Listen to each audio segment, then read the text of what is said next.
Bismillah, Assalamualaikum warahmatullahi wabarakatuh. Saya Muhammad Jamil, dosen di Prodi Sastra Arab, Fakultas Ilmu Budaya, Universitas Sumatera Utara, akan membuat video pembelajaran pada mata kuliah Ikhtisar Kebudayaan Arab. Mata kuliah ini dibebankan 2 CPL. Yang pertama, mampu mengkaji implementasi dan implikasi pengembangan keragaman budaya berdasarkan teori-teori ilmu bahasa dan kesusastraan Arab, serta teori kajian kebudayaan secara umum, sehingga menghasilkan solusi, gagasan, dan mendesain pemajuan kebudayaan nasional yang berorientasi pada pengembangan jiwa sosiopreneurship yang tangguh dan arif. Kemudian CPL yang kedua adalah mampu bertanggung jawab dan mengambil keputusan yang tepat berdasarkan analisis informasi dan data dalam menghadapi permasalahan keragaman etnis, budaya, berdasarkan kajian bidang sosial humaniora, sehingga menghasilkan penelitian interdisipliner yang bermutu, terukur, dan inovatif yang berintegritas. Mata kuliah ini memiliki 1 CPMK, yaitu mahasiswa mampu menganalisis kehidupan budaya masyarakat Arab menggunakan pendekatan unsur-unsur kebudayaan, yaitu bahasa, kemudian sistem kemasyarakatan, kemudian religi, peralatan hidup dan teknologi, kesenian, sistem mata pencaharian, dan pengetahuan. Dan video pembelajaran kali ini fokus pada sub CPMK yang ketiga, yaitu mahasiswa mampu menjelaskan unsur-unsur kebudayaan Arab, terutama bahasa. Selamat menyaksikan video pembelajaran. Baik, Assalamualaikum warahmatullahi wabarakatuh. Waalaikumsalam warahmatullahi wabarakatuh. Kaifa halukum ya tulab? Hal antum musta'iduna lid-dars al-yawm? Baik. Al-yawm sanuwasilu darsana fil maddah tarikh. Ya, kita lanjutkan pertemuan kita pada hari ini pada mata kuliah Ikhtisar Kebudayaan Arab ya. Ya. Saya sudah menjelaskan ke kalian sebelumnya bahwa unsur kebudayaan itu sangat banyak ya. Salah satunya bahasa. Ya. Dan bahasa itu ada 2 cabang ya. Ya.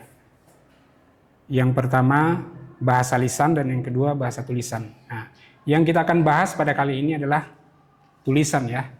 Sejarah perkembangan tulisan ya. Bisa dilihat di depan ya. Sejarah perkembangan tulisan ya. Dan pada pertemuan kali ini harapan kita kalian bisa menguasai 4 hal ini ya. Yang pertama, kalian mampu memahami sejarah perkembangan tulisan ya, sebagai hasil kebutuhan intelektual dan sosial manusia. Kemudian yang selanjutnya, mahasiswa mampu menjelaskan secara sistematis mengapa, kapan, di mana, dan bagaimana tulisan itu muncul ya. Kemudian yang ketiga, kalian mampu menganalisis posisi tulisan Arab ya. Kemudian yang terakhir, kalian mampu menganalisis perubahan struktural aksara Arab ya, dari sistem tanpa titik dan baris menuju sistem tulisan yang mapan ya. Jadi tulisan Arab di awal itu tidak pakai titik dan tidak pakai baris gitu ya. Nah, kalian akan pahami setelah harapan kita kalian akan pahami hal itu setelah kita mengikuti perkuliahan pada hari ini. Nah, apakah kalian pernah berpikir ya, tulisan itu sejak kapan sih ada? Ya. Tulisan itu siapa yang pertama kali menciptakannya gitu ya? Ya. Dan mengapa tulisan itu ada gitu ya? Ya. Jadi pada zaman dulu manusia mulai berkelompok ya. Manusia mulai menetap di satu tempat seperti itu. Kemudian mereka sudah mulai melakukan kegiatan-kegiatan yang bersifat sosial gitu ya. Seperti berdagang misalkan, kemudian membuat janji misalkan dengan temannya gitu ya. Karena hal tersebut mereka butuh untuk mengingat gitu ya. Tapi kalau mereka hanya mengandalkan otak untuk mengingat, itu gampang hilang ya. Ya, kemudian muncullah ide untuk menulis seperti itu. Mereka menulis ya, mengukir mungkin zaman dulu ya, mengukir di atas batu atau di atas kayu ya. Agar apa yang mereka tulis di atas batu atau di atas kayu itu bisa tersimpan ya dalam waktu yang lama. Ya, kalau disimpan di pikiran kan mudah hilang seperti itu ya. Ya. Jadi itu sebab munculnya tulisan ya. Ya. Dan sejak kapan sih tulisan itu muncul? Ya. Ya. Menurut para ahli, tulisan itu muncul sekitar 3.300 sebelum Masehi ya. Ya. Dari sumber yang lain mengatakan bahwa tulisan itu muncul sekitar tahun 3.500 sebelum Masehi sampai 3.000 sebelum Masehi, gitu ya. Ya. Supaya kalian lebih mudah memahami, nah ini anggap ini rentan waktu ya, anggap ini rentan waktu. Di sini pertama kali Masehi dihitung ya. Ya. Ini 1000 Masehi, ini 2000 Masehi, dan kita berada sekitar di sini ya, 2026 Masehi. Nah, tulisan itu muncul di sini ya, sekitaran sini, tahun 3.500 sebelum Masehi sampai 3.000 Masehi. Jadi di sini ya, sekitar di sini. Nah, dan zaman ini merupakan pemisah ya, pemisah antara zaman prasejarah dan zaman sejarah ya. Jadi waktu dari sini ke sini dan seterusnya itu dinamakan zaman sejarah. Sementara yang ke belakang, dari sini ke belakang, itu namanya zaman prasejarah. Ya. Kenapa ini dinamakan zaman sejarah? Ini dinamakan zaman prasejarah. Ada yang bisa jawab? Ya, silakan. Karena itu kan dinamakan prasejarah, dikatakan tulisan prasejarah itu belum ditemukan. Sedangkan di tahun berikutnya dikatakan zaman sejarah, pada saat itu tulisan itu sudah ditemukan. Betul ya. Jadi pada saat tulisan ditemukan, semua kejadian yang ada di sini, kegiatan manusia, peristiwa, itu tercatat dalam tulisan ya. Jadi kita bisa baca apa sih yang terjadi pada tahun yang ada di sini, gitu ya. Ya. Kalau di sini belum ada tulisan ya. Jadi peristiwa kejadian yang ada di sini kita tidak bisa baca, gitu ya. Ya.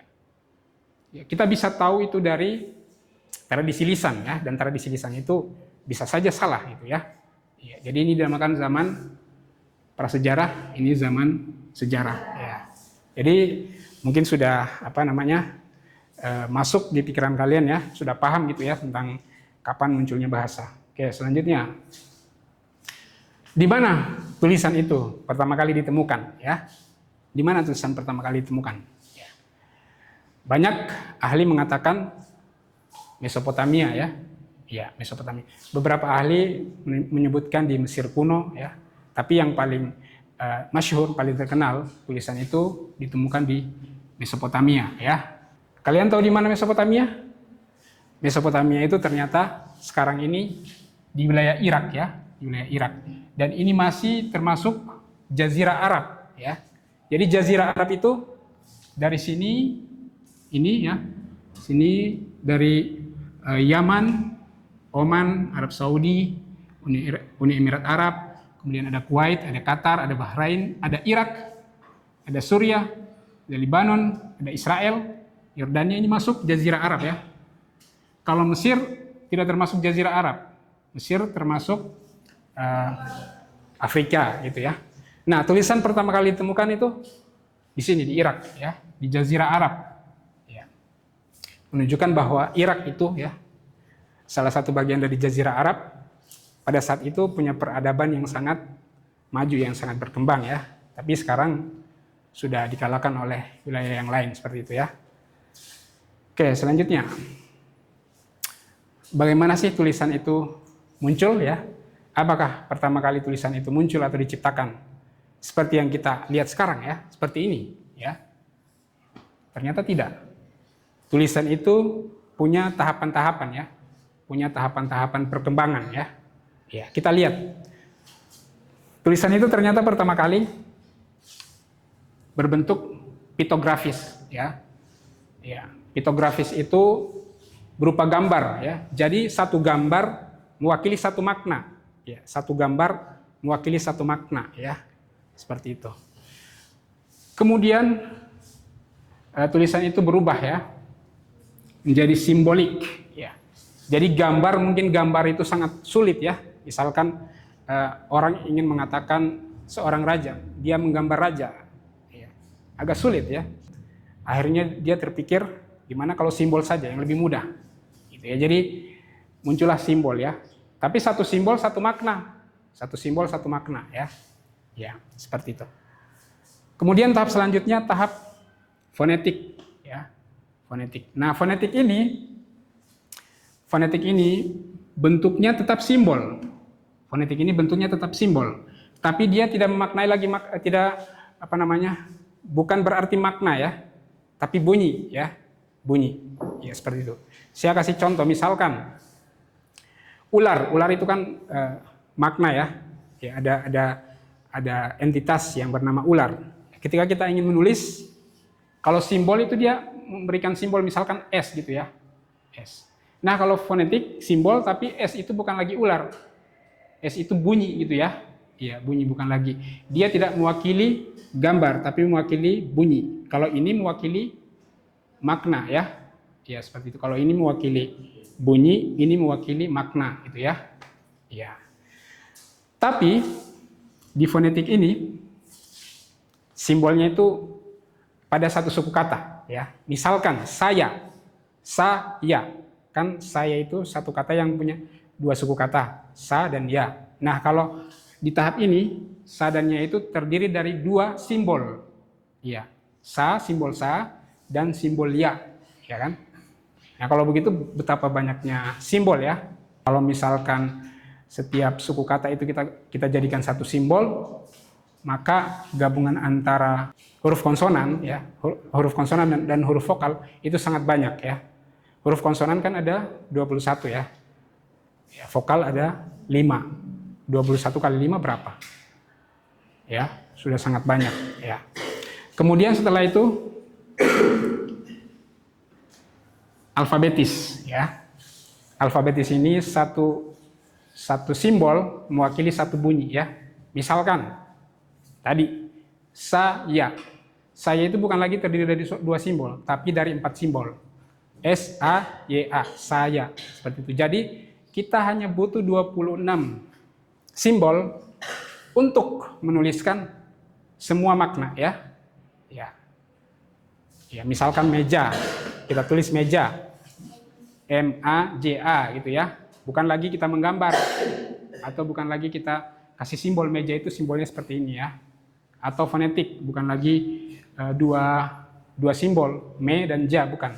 Tapi sudah alfabetis, ya, sudah 4 simbol. M-A-J-A, seperti itu. Ya, dan itu sangat memudahkan kita, ya. Dan sampai sekarang masih digunakan, ya. Nggak tahu 10.000 tahun lagi gimana perkembangan bahasa, seperti itu, ya. Nah, ini beberapa contoh. Ini beberapa contoh, ya. Ini beberapa contoh perkembangan tulisan, ya. Kalau kalian lihat ini tahap apa ini kira-kira? Tahap gambar, ya, tahap gambar. Ya, jadi orang zaman dulu ingin mengungkapkan sesuatu, ya, mereka menulis, mereka menggambar, gitu ya. Agak sulit, ya. Kalau ini sudah tahap simbol, gitu ya. Ya. Oke, ini beberapa contoh, ya. Nah, sekarang kita berpindah ke tulisan Arab, ya, aksara Arab. Ya. Aksara Arab itu berasal dari mana sih? Ternyata aksara Arab itu adalah turunan dari aksara Nabatean, ya, Nabatean. Ya, Nabatean itu satu suku yang menetap di Jazirah Arab. Ya. Tapi aksara Nabatean ini sebenarnya turunan juga, ya, dari aksara yang lain, yaitu aksara Aramean, gitu ya, aksara Aramean. Suku Aramean dan Nabatean itu sebenarnya berada di satu tempat, ya, di Jazirah Arab. Tetapi Aramean lebih dahulu daripada Nabatean. Aramean terlebih dahulu, kemudian aksara Aramean turun ke Nabatean, kemudian aksara Nabatean menjadi aksara Arab ya. Seperti itu. Nah, ini aksara Nabatean ya. Aksara Arab itu berasal dari aksara Nabatean. Nah, inilah visual dari aksara Nabatean ya. Ya, modelnya seperti ini. Kalau kita lihat ya mirip-mirip lah ya aksara Arab. Jadi aksara Arab itu berasal dari tulisan ini ya, Nabatean seperti itu. Nah, kira-kira beginilah ya. Aksara Arab ini merupakan mushaf ya, tulisan Al-Qur'an ya. Di awal tulisan Arab itu tidak ada titik dan tidak ada baris ya. Ya. Orang Arab mereka bisa membacanya karena terbiasa ya. Karena terbiasa dan karena ada konteks yang memberi makna kepada tulisan, jadi mereka bisa baca gitu ya. Ya. Nah, ini kira-kira perkembangan tulisan Arab ya. Ini belum ada titik dan belum ada baris. Belum ada titik dan belum ada baris. Nah, ini sudah mulai ada titik ya. Sudah mulai ada titik. Kenapa dimunculkan titik pada tulisan Arab itu? Karena pengaruh penyebaran Islam ya. Ya, agama Islam itu menyebar bukan hanya di Arab tapi di negara selain Arab juga ya. Di negara selain Arab kan mereka tidak paham bahasa Arab ya. Tidak bisa membaca bahasa Arab tanpa titik. Ya, makanya dikasih titik supaya orang Islam yang non-Arab bisa membaca tulisan Arab seperti itu ya. Nah, kira-kira begini perkembangan tulisan Arab. Nah, ini sudah ada baris ya. Dan di sini juga muncul satu kesenian. Kesenian apa? Kesenian kaligrafi ya. Dari tulisan Arab ternyata kita bisa membuat sebuah kesenian yaitu kaligrafi, gitu ya. Ya. Nah, ini diringkas tahapan tulisan Arab itu seperti ini ya. Pertama, tulisan Arab itu tanpa titik, ya. Jadi kita sulit membedakan mana ba, mana ta, mana sa, mana ya, mana nun, gitu ya. Ya. Orang Arab bisa membaca karena mereka terbiasa, gitu ya. Dan ada konteks dari tulisan itu, jadi mereka paham, gitu ya. Kemudian tanpa harakat, ya. Dan sekarang Al-Quran itu sudah ada harakatnya ya. Siapapun bisa membacanya ya. Kalau dia belajar ya, kalau nggak belajar nggak bisa juga. Ya. Ya, jadi ini kira-kira gambaran perkembangan tulisan Arab ya. Iya. Disebabkan karena Al-Quran, itu sih salah satu penyebab mengapa tulisan Arab itu berkembang, karena Al-Quran ya. Kalau nggak ada Al-Quran mungkin sampai sekarang mungkin tetap nggak ada titiknya ya. Tapi karena ada Al-Quran sebagai kitab suci agama Islam dan Islam itu menyebar ya ke negara-negara non-Arab.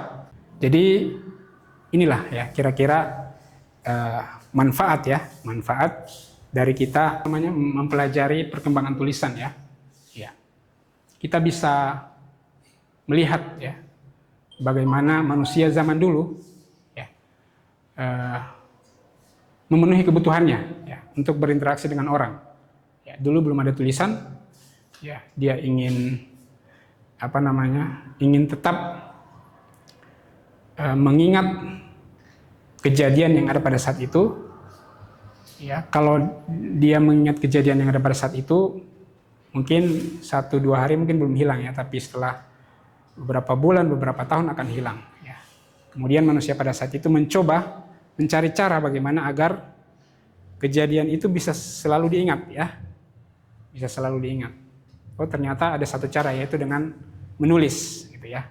Ya. Tulisan itu bisa menyimpan apa yang kita ingat, ya, apa yang kita lihat, ya, apa yang kita rasakan. Ya, zaman dulu, kalau misalkan ada satu kejadian, ya ada satu kejadian, misalkan pembunuhan, ya, kalau hanya diingat itu bisa saja akan terlupakan ya. Tapi kalau misalkan ditulis, ya, kalau ditulis walaupun beberapa tahun ke depan, selama tulisan itu masih ada, maka itu akan tetap diingat, itu ya, seperti itu. Ya, jadi waktu ditemukan tulisan, juga menjadi pembatas antara zaman prasejarah dan zaman sejarah, seperti itu. Dan kita tidak tahu ya bagaimana perkembangan di tahun-tahun selanjutnya, ya. Apakah bahasa itu akan terus bertransformasi, ya. Saat ini untuk menyimpan satu kejadian, ya, menyimpan satu ide. Misalkan kita punya ide, kita tidak mau ide kita itu hilang, bisa ditulis. Tapi sekarang bukan hanya ditulis, ya. Sekarang sudah ada alat untuk merekam, ya, alat untuk merekam dalam bentuk suara misalkan, atau dalam bentuk video, ya. Yang jelas dari sini kita bisa melihat bahwa semakin tahun semakin ke sana, peradaban manusia semakin berkembang, ya, seperti itu. Apakah kalian paham dengan apa yang saya jelaskan? Sudah paham, ya? Apakah ada yang bisa memberikan satu tanggapan dari apa yang kita sudah pelajari dari awal sampai akhir? Coba Rifki, coba beri tanggapan atau kesimpulan atau apalah, silakan. Mungkin yang bisa saya anggap pusat dengan apa yang dulu saya jelaskan mengenai tulisan itu sepenting itu, maka ada pepatah yang mengatakan kalau tulisan itu adalah sebagai pengikat gitu, dan ilmunya adalah hewannya gitu. Jadi kalau misalnya tanpa ada tulisan, ilmu itu tidak akan bisa diajarkan gitu. Ya, betul sekali, ya. Mantap sekali tadi, Rifki. Ya, tulisan itu mengikat, ya, mengikat ilmu pengetahuan mungkin yang kita sudah pelajari.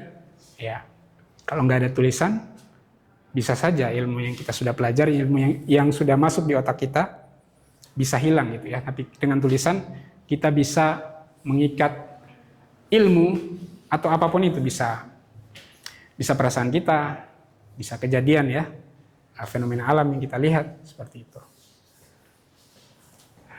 Mungkin demikian yang bisa saya sampaikan pada kesempatan kali ini. Terakhir, tugas, ya. Tugas untuk kalian selesaikan dalam waktu 1 minggu, ya. Ya. Tugasnya buatlah tulisan reflektif, singkat, kurang lebih 300 kata. Dengan tema mengapa tulisan menjadi fondasi utama lahirnya peradaban manusia. Baik, terima kasih. Sebelum kita tutup kelas kita, apakah ada pertanyaan? Ya, nggak ada, ya. Berarti kalian sudah paham, ya. Baik, kita tutup perkuliahan kita kali ini dengan sama-sama membaca hamdalah dan kafaratul majelis. Alhamdulillahirrahmanirrahim. Subhanakallahumma wa bihamdik, asyhadu an la ilaha illa anta, astaghfiruka wa atubu ilaik. Wassalamualaikum warahmatullahi wabarakatuh. Waalaikumsalam warahmatullahi wabarakatuh. Terima kasih telah menyaksikan video pembelajaran mata kuliah Ikhtisar Kebudayaan Arab. Semoga bermanfaat. Assalamualaikum warahmatullahi wabarakatuh.